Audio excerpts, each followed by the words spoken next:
It's got radials on it, but they got to be redone. The engine has a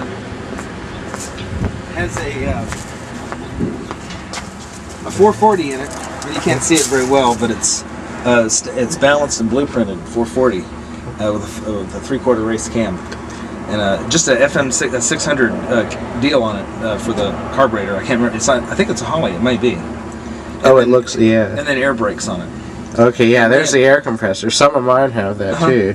Air brakes. I love that. Yeah. I love that sound. It's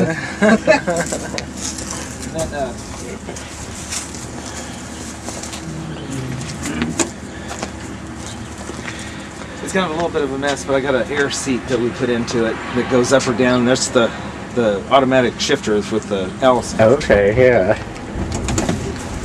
And I got an air conditioner set up so this place gets blocked off, and a fan is blowing air out of here from inside this area. Okay. And it air conditions the inside.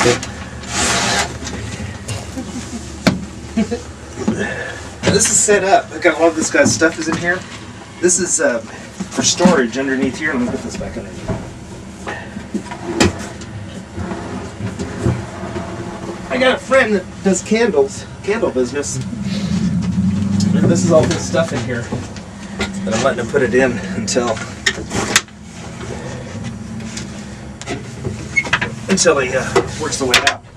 There used to be a little futon couch that's set up here. Okay. And this is a table that comes up so if I need to draw. And all my books are set up like this. Everything, if you stop fast, you gotta make sure all that stuff is positioned this way, because taking off, that's never gonna happen fast. So air conditioner there. This used to have a little kitchenette at that window, but I turned it in so it's just got a full bed. Okay. And then storage space under here. I tell all my dates come and see my hump. You're not going to be able to see this very well because it's dark in here. I've got the light set up.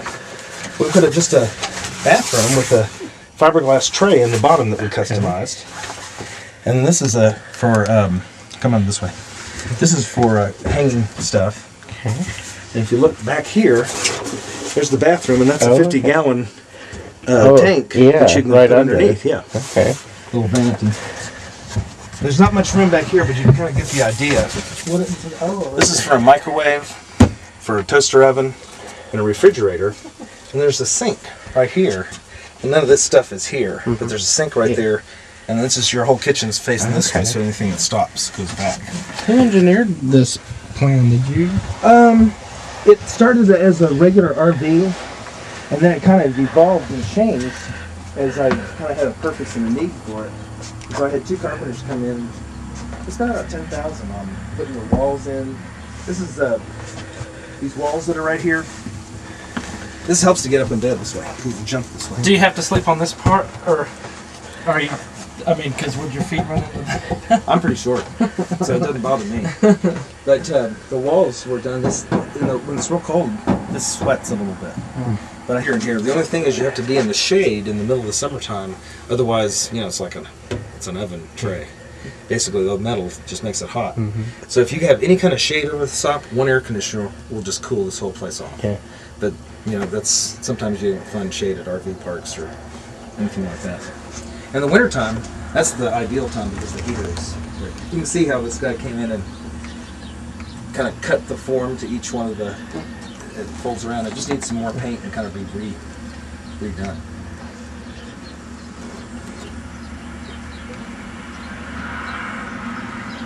But I'll tell you what, one nice thing about going down the road, this is really stable. It's like it weighs 25 pounds with all the weight and all this wood that I put in. Yeah.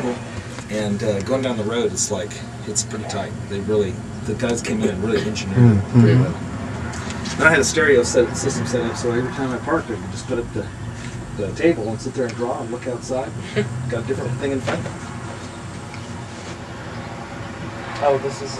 That's the table that folds out. It just folds out like I've got inside the studio. It just moves it around so you have more room in here. And I had a futon set up on this, so I could sit there and I had a television set in one of these little boxes, and it was like, this is a Taj Mahal for me, man. Hardly any room to clean. It was just in fact, I'm going to recommission this thing and put it back into shape. It's just I don't know how much I'll end up using it because the only time I'd use it is I took it to Austin and I had a whole bunch of work, and I needed to sit there and do the work. Go by and get get on the thing and bring it back and sit through a work order, and then I can take it to them instead of having to come all the way back and forth. So that's the only time I think I can end up using it. Otherwise, it may be junked.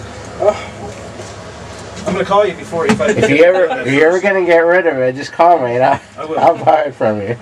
It's got like a hot rod engine in it. I was thinking about selling that. I could sell that for about $3,000. Somebody's looking for one of those engines, but you got to find the right person looking for it. Because it'd be a great car, and an engine and a CUDA or something. And I was going to just park this over in this other lot. I got this other lot over here, and just have my security headquarters. And if I need to move it, just if the engine's out, just tow it somewhere. Because this is a home, and it's so paid for. That's the cool part about it. And if I had a choice, I'd end up keeping it. But it's just not. It's not something I'm using as quite as much as I was when I was living in it. Man, this is I lived in this for 8 years down in Austin. I was gonna do the next thing with the Greyhound. Get one of those old scenic cruisers. But then when you find out how much an engine overhaul it is, I mean, they may go 250,000 miles, but it's like $15,000 for an overhaul. So this is an old one the friend gave to me, and I'm gonna redo this. I'd rather have the bed or the Ferrari. And I've put a trailer on the back, and I've got the bed or the Ferrari on the back. Everybody thinks I'm just a poor race car driver.